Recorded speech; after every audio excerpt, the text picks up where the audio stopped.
ప్రభునందు అత్యంత ప్రియులైనటువంటి మా ప్రియులందరికీ ప్రభునామమున మా యొక్క శుభాభివందనాలు తెలియజేస్తున్నాం. కార్యారంభం కంటే కార్యాంతం మేలైనటువంటి ఈ భాగాన్ని అనుసరించి మనము పోయిన పాఠంలో సౌలు గురించి, అతని యొక్క పరిపాలన గురించి మనము చూస్తూ వచ్చినాం. సమూయేలు యొక్క పిల్లలను బట్టి వారు రాజు కావాలని కోరుకుంటే దేవుడు సౌలుని రాజుగా ఇచ్చినాడు. తిరిగి సౌలు కూడా ఏ విధంగా చేసినాడు అనంటే, సౌలు కూడా దేవునికి అవిధేయుడై దోపుడు సొమ్ము మీద ఎగబడి, ఏ సమూయేలు గారైతే దేవుని ద్వారా చెప్పబడినటువంటి మాట సౌలు చెప్తే వినకుండా సమూయేలు యొక్క మాటను ధిక్కరించి రెండు సార్లు అవిధేయుడైపోయినాడు. అవిధేయుడైపోయి తిరిగి తానే సాహసించి సమూయేలు మీదనే అధికారం చేసి సమూయేలు విషయంలోనే మరి వ్యతిరేకించిన వాడుగా ఉన్నాడు. దీనిని బట్టి దేవుడు ఎంతో పశ్చాత్తాపడ్డాడు. 15వ అధ్యాయంలో మనకు కనబడుతుంది. సౌలు యొక్క విషయంలో దేవుడే చెప్తా ఉంటాడు. 15వ అధ్యాయం 1 సమూయేలు గ్రంథము 15వ అధ్యాయము 10వ వచనము. అప్పుడు యెహోవాకు సమూయేలుకు ప్రత్యక్షమై ఇలాగూ సెలవిచ్చెను, సౌలు నన్ను అనుసరింపక వెన్నుతీసిన నా ఆజ్ఞలు గైకొనకపోయాను గనుక అతని రాజుగా నిర్ణయించినందుకు నేను పశ్చాత్తాపడుచున్నాను. అందుకు సమూయేలు కోపావేశుడై, చూసినారా, తిరిగి సమూయేలు ద్వారా సౌలును రాజుగా పెడితే సౌలు ఏం చేసినాడు ఇప్పుడు అనంటే, దైవజనుని యొక్క మాట వినకుండా ధిక్కరించి తాను కూడా అవిధేయుడైపోయినాడు. అందుకు తిరిగి దేవుడు మరి ఒక రాజును ఏర్పాటు చేసుకోవలసి వచ్చింది. ఇది కూడా మనకు తెలిసిన విషయమే. అయితే ఏం చేసినాడు, సమూయేలుకు చెప్పినటువంటి మాటను అంగీకరించకుండా సౌలు రాజు గారు ఏం చేశాడంటే, తన తదంతరము నా కుమారుడే రాజుగా ఉండాలని తాను కోరుకున్నటువంటి విషయము, లేక తన యొక్క కోరిక కావచ్చు. దేవుడు పెట్టేటువంటి వారు కాదు, నా తర్వాత నా కుమారుడు ఉండాలని చెప్పేసి ఆశ ఉంది ఆయనకు. ఈ దినాల్లో చాలా మందికి సౌలు లాంటి యొక్క కోరికలే. దేవుని చిత్తం ఏమిటా, దేవుని ఉద్దేశం ఏందా, దేవుడు మన విషయంలో ఏమి కలిగి ఉన్నాడు, అదే దావీదు విషయానికి వస్తే నీ సంతానం వాళ్ళు ఉంటారని చెప్పేసి దావీదు యొక్క పరిపాలనను బట్టి దేవుడు మెచ్చుకొని చెప్పినాడు. ఇక్కడ సౌలు తను సరైన విధంగా లేకపోయినా దేవుని రాజ్యం మీద తన కుమారుని అనుకుంటున్నాం. ఈ దినాలలో మనకున్నటువంటి పరిస్థితే, నీదే బాగలేదురా నాయన అంటే నా కుమారుడు ఉండాలని చెప్పేసి దాని కొరకు ఎన్నో ప్రాకులాడుతూ ఉన్నాం, అధికారం కొరకు. సౌలు లాంటి లక్షణాలు. సరే, ఈ దినమున ఓ చిన్న విషయాన్ని నేను మీ గ్రహింపులో తీసుకుని రావాలని నా యొక్క భారమై ఉంటుంది. సౌలు తన కుమారుడు రాజు కావాలనుకున్నాడు, కానీ ఆ విధంగా జరిగిందా? జరగాలంటే ఏం కావాలా? అందుకనే దేవుని బిడ్డలారా గమనించండి, పరిశుద్ధ గ్రంథం బైబిల్లో ఒక మాట ఉంది. పేతురు గారు సంఘాన్ని చెప్తాడు. అపోస్తల కార్యము 2వ అధ్యాయం 20 నుండి ఆ మాట ఉంటుంది. మీరు మూర్ఖులకు ఈ తరము వారికి వేరై రక్షణ పొందుడి అని. మూర్ఖులకు ఈ తరము వారికి, దానిలో మూర్ఖుడు ఎవరంటే సౌలు కుమారుడు గురించి, యోనాతాను గురించి మీకు నేను కొన్ని విషయాలను చెప్పాలని తలుస్తున్నాం. ఎప్పుడైతే దావీదు గారు గొలియాతును చంపినాడో ఆ సమయంలో 18వ అధ్యాయంలో దావీదు తర్వాత యోనాతాను ఇద్దరు మంచి స్నేహితులుగా ఉన్నటువంటి సందర్భం మనకు కనబడతా ఉంది. మంచి స్నేహితులుగా ఉన్నారు. గమనించండి, 18వ అధ్యాయంలో 3వ వచనం. దావీదు తనకు ప్రాణ స్నేహితుడిగా భావించుకొని అతన్ని ప్రేమించుచు యోనాతాను అతనితో నిబంధన చేసుకొనెను. మరి యోనాతాను తన దుప్పటిని, తన కత్తిని, తన విల్లును, నడికట్టును దావీదునకు ఇచ్చెను. గమనించినారా? ఎప్పుడైతే దావీదు ద్వారా ఈ గొప్ప విజయం కలిగిందో దానిని బట్టి యోనాతాను దావీదు ఇద్దరు మంచి స్నేహితులైపోయినారు, నిబంధన చేసుకున్నారు. మనకు తెలుసు, సౌలు దావీదును చంపాలని ఎన్ని ప్రయత్నాలు చేసినా తిరిగి యోనాతాను తనకు సహాయం చేస్తూ వచ్చినాడు. మనకు తెలుసు ఇది విషయంలో. చివరిగా మనం గమనించవలసిన విషయం ఏంటంటే, 1 సమూయేలు గ్రంథము 20వ అధ్యాయంలో ఈ విధంగా రాయబడి ఉంటుంది. ఇద్దరు ఒప్పందం చేసుకున్నారు. ఒప్పందం చేసుకొని నువ్వు రాజు అవుతావు, ఇవన్నీ మంచిగా చెప్పుకున్నారు. చెప్పుకున్న తర్వాత ఏమైపోయినాడు? చివరికి 20వ అధ్యాయం 42వ వచనం. అంతటా యోనాతాను, యెహోవా నీకును నాకును మధ్యన, నీ సంతతికి నా సంతతికి మధ్యన ఎన్నటికి సాక్షిగా ఉండును గాక. మనమిద్దరము యెహోవా నామమున యెహోవా నామమును బట్టి ప్రమాణం చేసుకొని ఉన్నాం గనుక మనసులో నెమ్మది కలిగి పొమ్మని దావీదుతో చెప్పగా, దావీదు లేచి వెళ్ళిపోయిన యోనాతాను పట్టణంకి వెళ్ళను. ఇద్దరు నిబంధన చేసుకున్నారు, మంచిగా ప్రేమించుకున్నారు, అన్ని బాగున్నాయి. కానీ ఇప్పుడు చివరికి వచ్చిన ఇంకేమైందంటే, తన తండ్రి చేసేది తప్పని తనకు తెలుసు. తను మాటలు మూర్ఖుడు వినడం లేదని తెలుసు. తన మీదకి రాబోయే విషయం అంతా తెలుసు. అయినా కూడా ఏం చేసినాడు అంటే, దావీదుని ప్రేమించినాడు, దావీదుతో నిబంధన చేసుకున్నాడు, కానీ తన తండ్రిని వదిలిపెట్టలేదు. తన తండ్రిని వదిలిపెట్టకుండా తండ్రిని ఏకీభవించినటువంటి కారణాన్ని బట్టి సౌలుకు వచ్చినటువంటి శిక్ష, తీర్పు యోనాతాను కూడా వచ్చింది. మనకు తెలుసు 31వ అధ్యాయం ఈ గ్రంథంలోనే మొదటి సమయంలో ఒక్కటే రోజు సౌలు యొక్క పిల్లలు చనిపోయినట్టుగా మనం చూడగలం. వీళ్ళారా, ఈ మాటలు ఏంటంటే మనము ఏ విధంగా ఉంటున్నాం? రెండు డబల్ మైండ్. అటు సౌలు ఎందుకంటే మా నాయన రాజు కాబట్టి రేపు నాకు రాజరికం దొరుకుతుంది అనుకొని, ఇటు దావీదు ప్రియుడు కాబట్టి ఇటు ఈ డబల్ మైండ్తో ఉండబాకు. కార్య ఆరంభం కంటే కార్య అంతం మేలు. ఇటు చాలా మంది ఈ దినాల్లో చూస్తాము, ఇటు అయితే ఇటు, అటు అయితే ఇటు. దావీదు కావాలా, అటు సౌలు కావాలి, మా నాయన కావాలా, ఫ్రెండ్ కావాలని ఈ డబల్ మైండ్ విధంగా సేవ చేసేటువంటి పెద్దలు కావచ్చు, సేవకులు కావచ్చు, పరిచారకులు కావచ్చు, జరిగే నష్టం ఇదే. నీవు ఏకీభవించేటువంటి వాడు మీ నాయన కావచ్చు, మీ అన్న కావచ్చు, నీ బంధువు కావచ్చు. మూర్ఖులకు ఇతరము వారికి వేరై రక్షణ పొందు.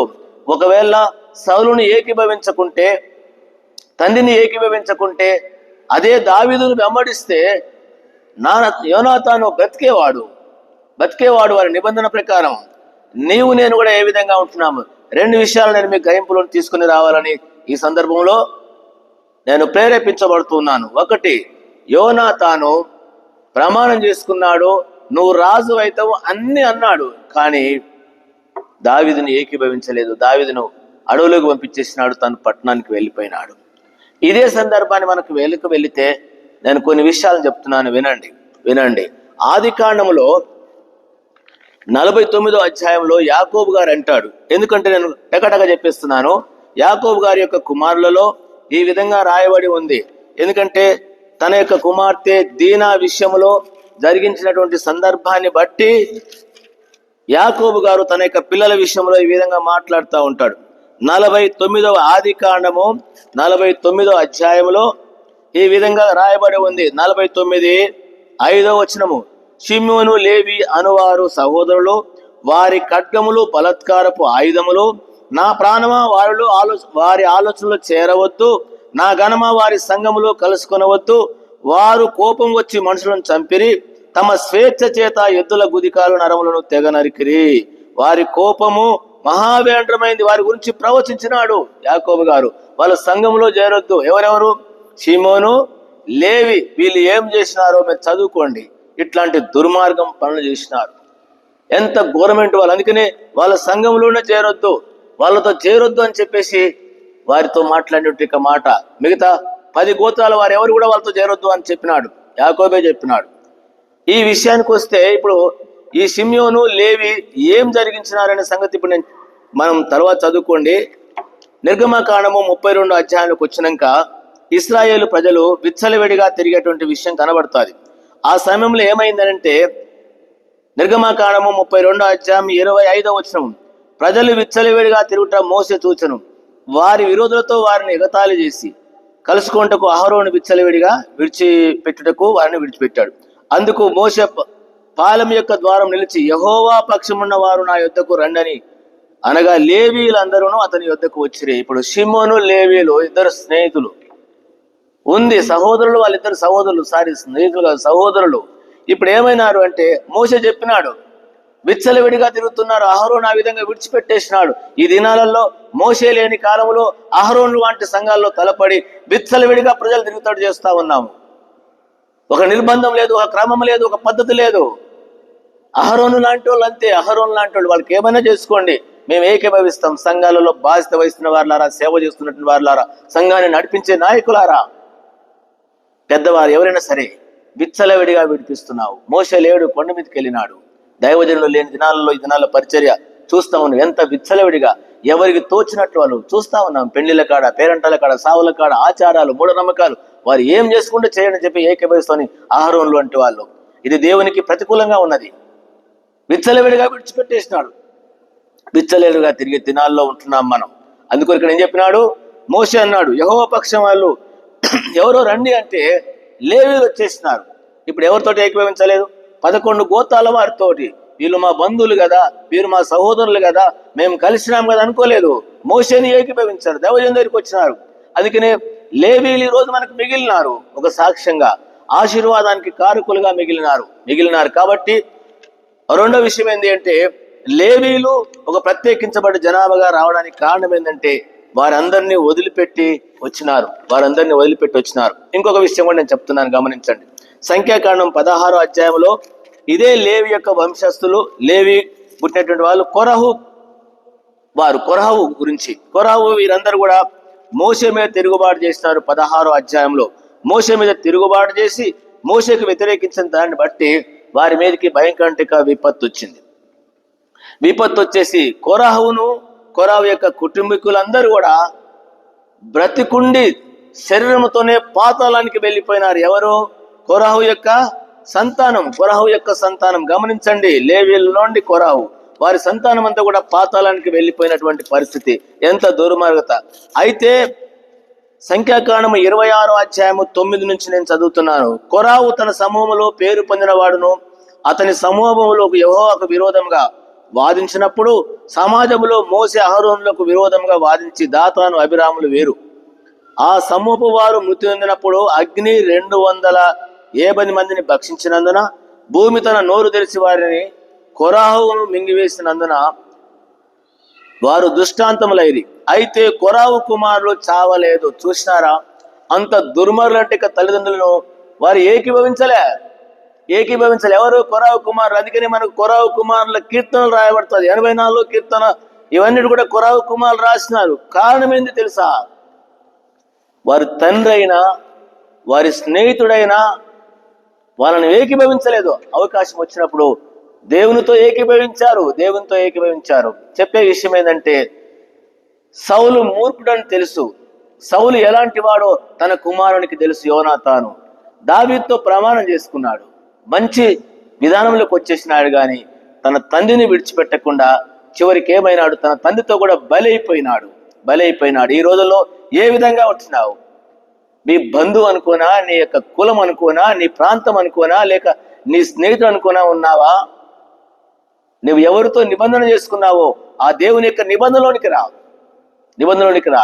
నీ బంధుత్వం కాదు. అందుకని మూర్ఖులకి ఈ తరం వారికి వేరే వాడు ఎవడైనా సరే, నీ అన్న కావచ్చు, తమ్ముడు కావచ్చు, బావ కావచ్చు, బామ్మాది కావచ్చు, తండ్రి కావచ్చు, వాడు మూర్ఖుడు. దేవుని మాటకు భిన్నంగా పోతున్నటువంటి వాటితో ఏకీభవించబాకు. ఏకీభవిస్తే యోనాతాను లాగా జరుగుతుంది. యోనాతాను మంచివాడు మనకు తెలుసు, కానీ తండ్రిని ఏకీభవించినటువంటి దాన్ని బట్టి తను కూడా కుక్క సాగు తెచ్చినాడు. అదే సందర్భానికి వస్తే యాకోబు చెప్పినాడు సిమెయోను, లేవి గురించి. వాళ్ళు భయంకరులు, బలత్కారులు, వాళ్ళ కోపం వేంద్రమైంది. అట్లాంటి వారైనా వారి సంఘంలోనే చేరొద్దని చెప్పేసి మాట చెప్పినటువంటి యాకోబు చివరికి వచ్చినాక, నిర్గమాకాండం 32 అధ్యాయాలకు వచ్చినాక దేవుని వాక్యానికి భిన్నంగా విగ్రహాలను చేసినట్టు ప్రజల్లో ఉండి సపరేట్ గా చెప్పినాడు. యెహోవా పక్షం వాళ్ళు ఎవరు రండి అంటే ఎవరు ఏకీభవించలేదు? అహరోన్ని ఏకీభవించలేదు. అంతేకాకుండా 11 గోత్రాల వారిని ఏకీభవించలేదు. యెహోవా పక్షం వాళ్ళు దేవుని దాసుడు అంటే మోషే పక్షంగా వచ్చినారు. దేవుని పక్షంగా మోషే నిలబడ్డాడు. వాళ్ళు రాబట్టే వాళ్ళు ఈరోజు లేవీలు గాను 10, 11, 12 గోత్రాలకు ఆశీర్వాదానికి కారకులైనారు. రా, యు కమ్ హియర్. దేవుడిని పిలుస్తున్నాడు. ఎందుకు అట్లాంటి మూర్ఖులతో ఉంటావు? ఎట్లాంటి అంతకులు ఉంటావు? ఆ లంచగొండలతో ఉంటావు, ఆ దౌర్భాగ్యులతో ఉండి నీవెందుకు నష్టపోతావు? దేవుడిని పిలుస్తున్నాడు. రా. లేవి వచ్చి బయటకు వచ్చేసినాడు. వాళ్ళతో ఏకీభవించలేదు. రెండో భాగం చెప్తూ వచ్చినాం. అదే లేవీల వంశం నుంచి కొరహు వచ్చినాడు. ముఖ్యుడే, కానీ మోషే మీద తిరుగుబాటు చేసినాడు. దైవజనుడి మీద తిరుగుబాటు చేసినాడు. దైవజనుడు నిన్ను అధికారం ఇచ్చి పెడితే ఆ దైవజనుడు చేస్తావా? కొరహు లాంటి వారులారా, ఏ సేవకుడు నిన్ను అభిషేకించి ఈ యొక్క పరిపాలన చేయాలని నీకు అధికారం ఇస్తున్నామంటే ఆయన మీద నువ్వు తిరుగుబాటు చేస్తావా? ఇట్లాంటి వాళ్ళు సంఘాల్లో మనం చూస్తా ఉన్నాం. ఎవరైనా కావచ్చు, మినహాయింపు ఏం లేదు. ఈ స్థితిలో ఉంటే రా, ఈ రోజు బయటికి రా, దేవుడు మాట్లాడుతున్నాడు నీతో, రా. అందుకే ఏమైనప్పుడు కొరావు యొక్క సంతానం గురించి చూసినావు. కొరావు సంతానం అయితే ఏం చేశారు, వాళ్ళ పిల్లలు గుర్తించినారు, మా నాన్న చేసేది కరెక్ట్ కాదు, నేను ఎందుకు ఏకీభవిస్తానని చెప్పేసి ప్రత్యేకించబడ్డారు. కాబట్టి వాళ్ళు మిగతా వాళ్ళంతా కూడా వాళ్ళు పాతాళానికి వెళ్ళిపోయినారు. కానీ కొరాహు కుమారులు దక్కినారు.